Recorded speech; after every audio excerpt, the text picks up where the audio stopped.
Deal breakers.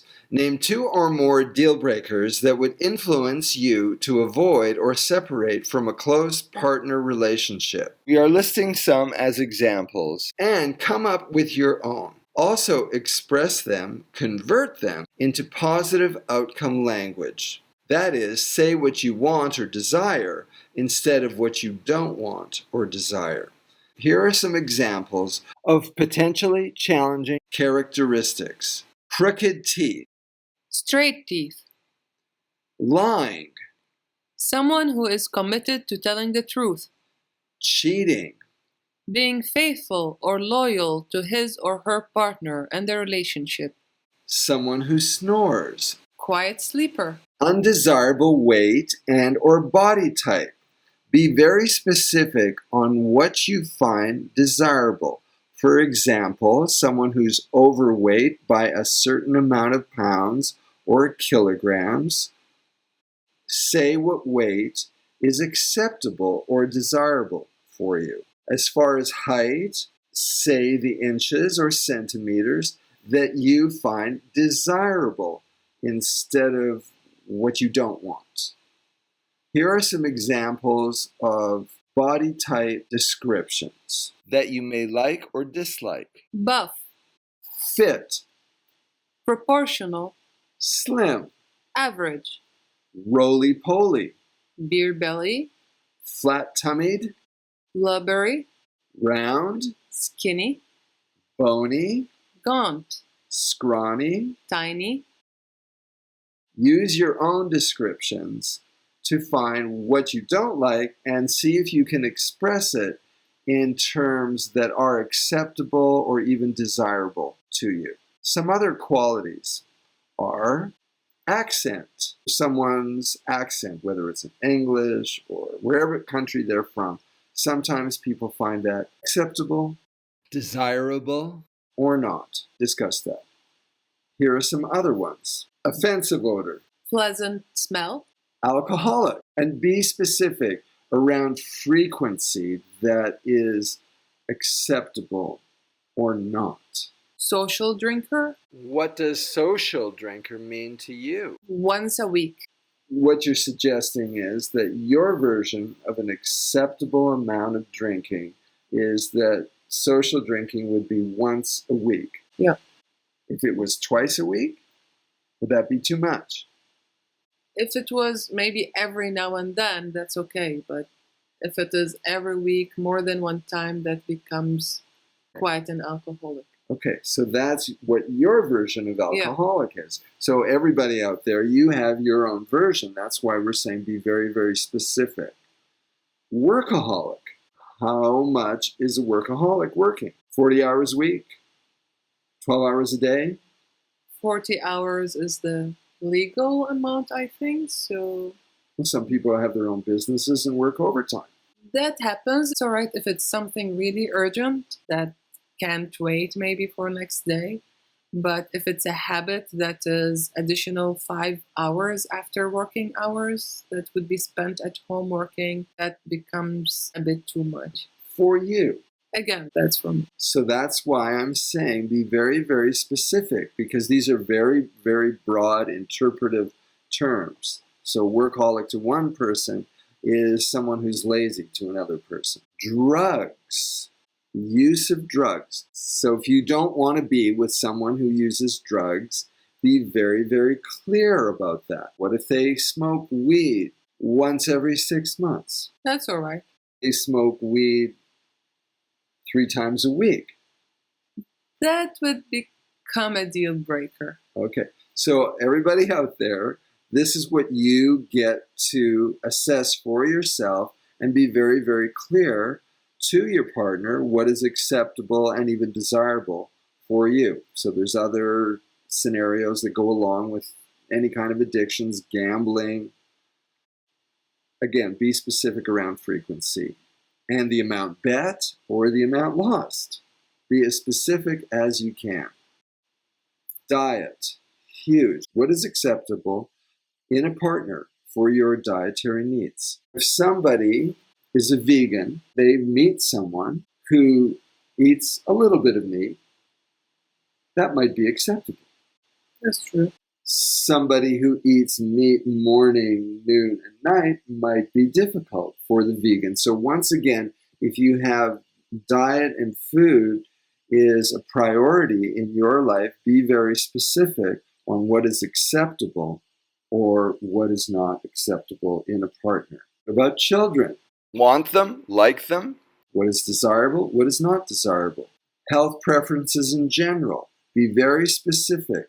Fitness, be very specific about what you find desirable in comparison to what you don't find desirable. Politics, who do you like? In contrast to somebody you don't like and spending time on saying, well, he's a this, she's a that. Go into the kind of politician or the kind of politics that you appreciate. Another point of discussion is there may be some points that you consider on the border of being a deal breaker that you might be willing to move on or change on depending on the personality of the person that you're considering partnership with. So let's do an example. Let's take a superficial scenario. Someone has teeth that are crooked. While you may not like their crooked teeth, is it possible that that's negotiable? So I'm asking you now, Jane. It can be negotiable maybe if that person has a nice smile, a warm smile. And that might also come from their personality. Yes. So a few crooked teeth going in and out is a small thing compared to their overriding Fun personality. caring personality, Yep. compassion. So this is important to discuss too. If you have any characteristics that are a turnoff for you and you would prefer another characteristic, discuss with your partner if there's any negotiation depending on other features that your partner brings to the table. But just as a final point, I'm going to put in here. One person had a very interesting standard. He said that he would only consider a partner that would be a good mother for his children. Even if he or she didn't want children, that is how he decides a possible partner. He is vegan, doesn't drink alcohol, and would never choose a partner that would feed his children meat or drink alcohol in case she got pregnant and became the mother of his children. If her lifestyle is not ideal for his children, even hypothetically, then he knows he would be compromising his own inner being.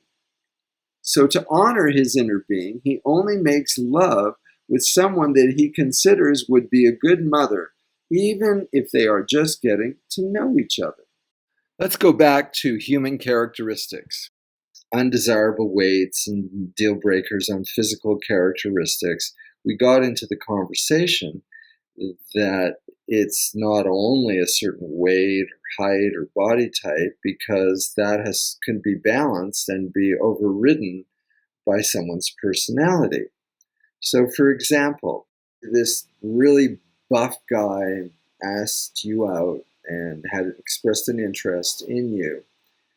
And you might tend to, on first look, go, I don't know, I don't like that kind of body type.